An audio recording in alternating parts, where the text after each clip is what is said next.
Olá a todos. Hoje eu gostaria de apresentar a médica veterinária Ana Paula Garatê. Ela possui graduação em Medicina Veterinária pela Universidade Federal Rural do Rio de Janeiro em 2001, residência em Anatomia Patológica Veterinária pela FMVZ-USP em 2005, residência em Anatomia Patológica Veterinária pela Animal Center de Nova York, Estados Unidos, em 2008. Atualmente, atua como consultora independente em patologia comparativa de animais de laboratório em São Paulo e é fundadora da empresa OneSize, centro especializado em patologia comparativa toxicológica e experimental. Eu agradeço, é um prazer para mim estar aqui, eu agradeço bastante o convite, eu espero que a pílula de conhecimento que eu vou contribuir hoje seja uma daquelas de um bom tratamento que foi completamente aprovado por todas as instituições a que se deve. Bom, então hoje a gente vai começar falando sobre os fundamentos da patologia comparativa de animais de laboratório, qual o papel do patologista veterinário na pesquisa biomédica. Quando a gente fala de patologia veterinária, a gente está falando do estudo das doenças dentro, que abrange o estudo dos animais que não humano, todos os animais que são estudados dentro da medicina veterinária. No entanto, a patologia veterinária ela pode ser subdividida em vários ramos, dependendo dos animais que são estudados. Os animais domésticos, por exemplo, a gente tem os animais de produção e os animais de companhia. Dos animais exóticos, dependendo do ambiente onde eles estão, eles vão ser classificados em animais de vida selvagem, os animais de zoológico e os pets exóticos, exatamente pelo manejo que esses animais têm. Aqui, na verdade, eu quero fazer uma explicação em relação aos animais de laboratório. Sim, os animais de laboratório. Assim como os animais de produção que a gente tem em serviço ao ser humano, a gente também tem, sim, os animais de laboratório. Tudo que a gente deve à pesquisa e ao avanço da medicina moderna, grande parte a gente deve aos animais de laboratório, que são animais que passam por experimentos para que nós humanos consigamos nos beneficiar de todo o avanço que a gente vê nos últimos séculos, né? Desde que a medicina, os animais de laboratório estiveram presentes e ainda estão.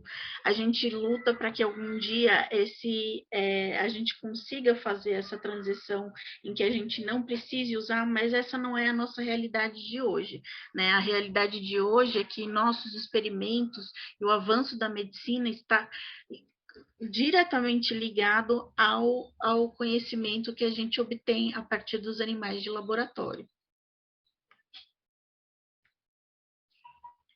E quando a gente trata de patologia comparativa de animais de laboratório e também dos animais geneticamente modificados, a gente tem uma lista dos animais, das espécies que são utilizadas para esse propósito.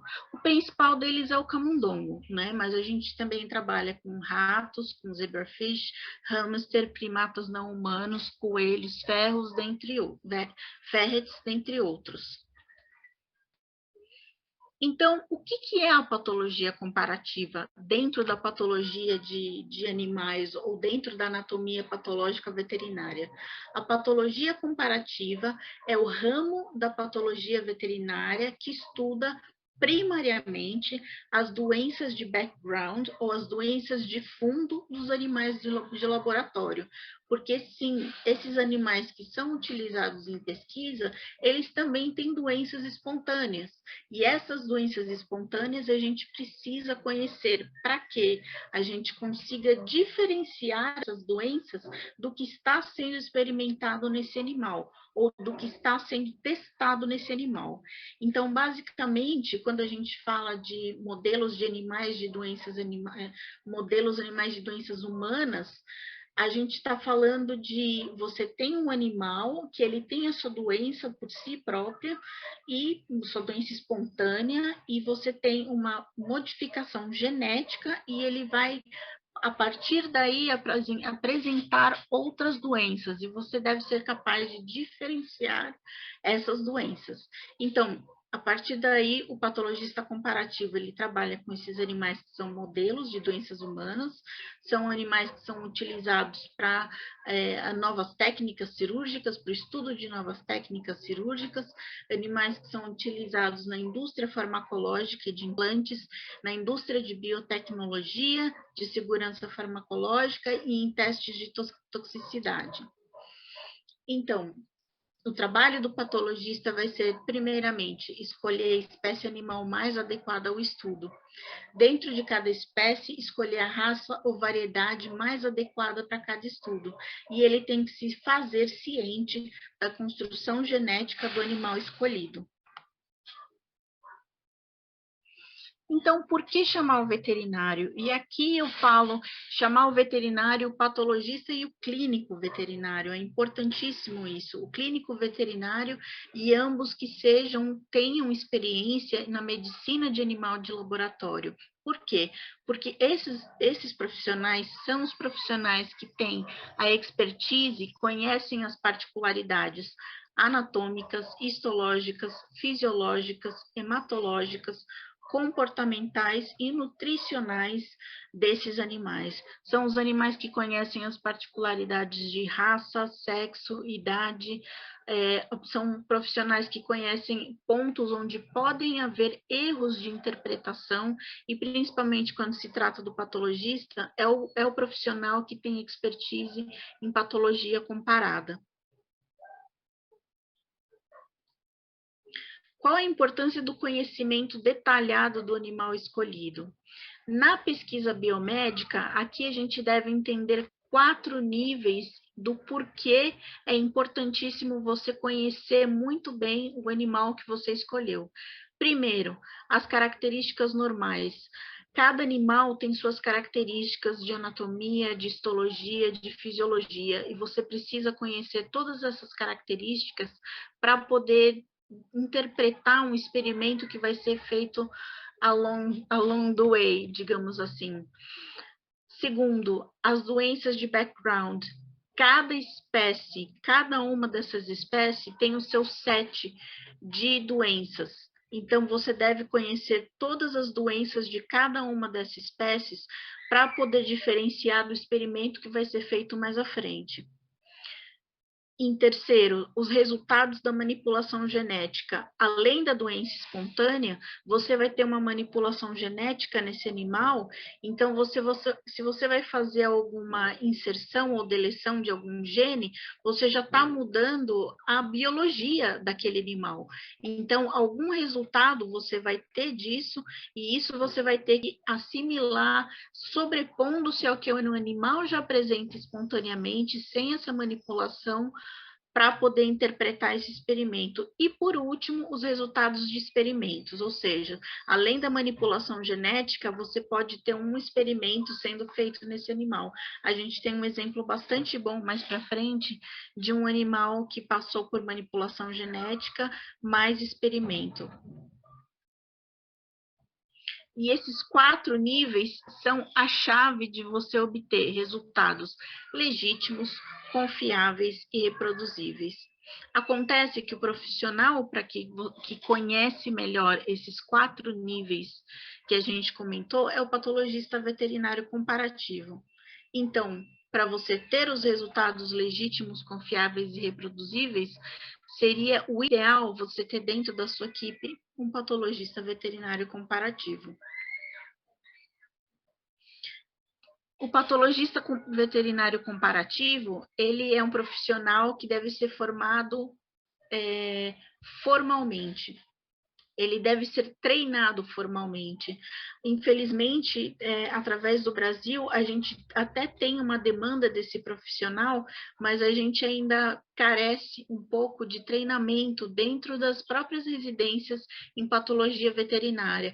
Esse ramo não é muito abrangido, ele é mais abrangido em outros países, né? E, inclusive, um dos lugares por onde eu tive treinamento como patologista veterinária, era um dos lugares que em específico, a gente aprendia a patologia dos animais de laboratório, que é totalmente diferente você lidar, como quando a gente viu no primeiro slide lá, quando você lida com animais exóticos, animais de vida silvestre, animais de produção e assim por diante.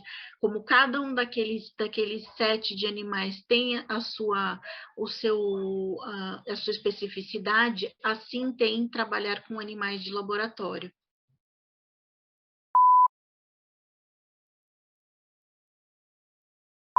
Então, agora eu vou para algumas particularidades anatômicas que são, eu acredito, que são mais sujeitas a erros de interpretação. São pequenos exemplos de alguns erros de interpretação que ocorrem com uma determinada frequência.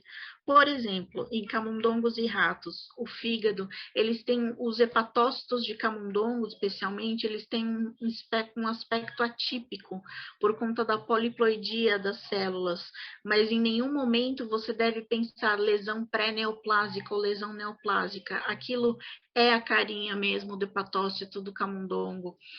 Hematopoiese extramedular em camundongos também é bastante comum e não deve de forma nenhuma ser interpretada como inflamação. Processos de vacuolização também são bastante comuns e não podem ser interpretados em determinados estudos de toxicidade como sendo um processo degenerativo. A medula óssea de camundongo e rato também é bastante hipercelular e de forma nenhuma deve ser interpretado como um processo proliferativo, um processo oncológico, de forma nenhuma. A cápsula de Bauman dos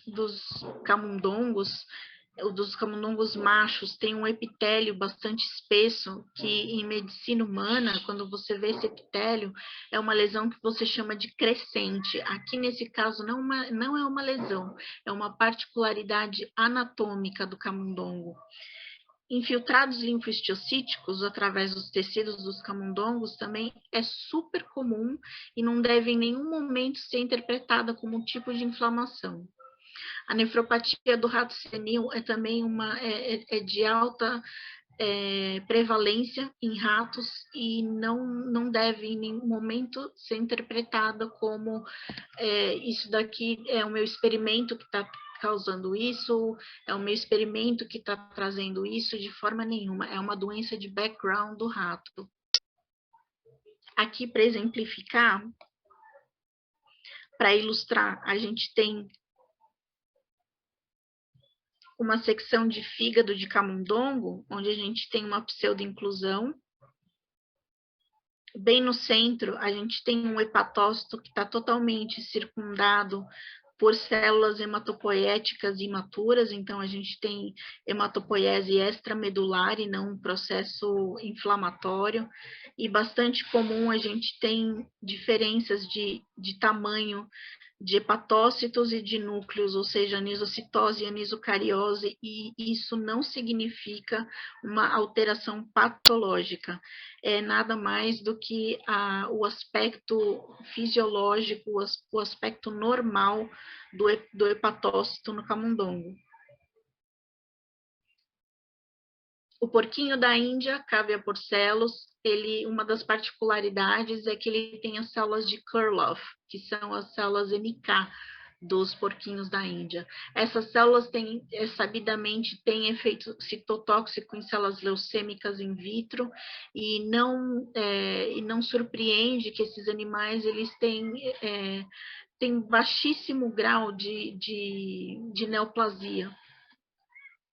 Esses animais não têm neutrófilos, eles têm heterófilos. Uma das características anatômicas que chama bastante atenção é a espessura da túnica média nas artérias pulmonares, que não tem nada a ver com hipertensão arterial. Na verdade, as artérias pulmonares são exatamente desse jeito em porquinho da Índia. E como eu comentei no caso dos camundongos e ratos, aqui a gente tem uma secção de pulmões de um porquinho da Índia e a gente tem nódulos de linfócitos que são também totalmente comuns nessa espécie. Não significa que eles tenham pneumonia, são comumente vistos e não em animais sadios, e não pode ser interpretado como uma lesão patológica.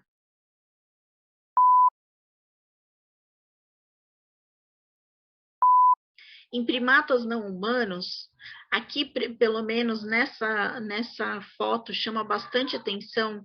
Aqui a gente tem o abdômen aberto de um macaco rhesus e chama atenção a coloração da gordura. Então, esse tecido gorduroso amarelo intenso, na maioria das espécies que são estudadas em medicina veterinária, esse amarelo intenso a gente chamaria de icterícia. A gente entenderia como um processo patológico que caracterizaria icterícia. Mas no caso dos macacos, não só dos rhesus, mas no caso dos primatas não humanos, essa é uma característica da espécie.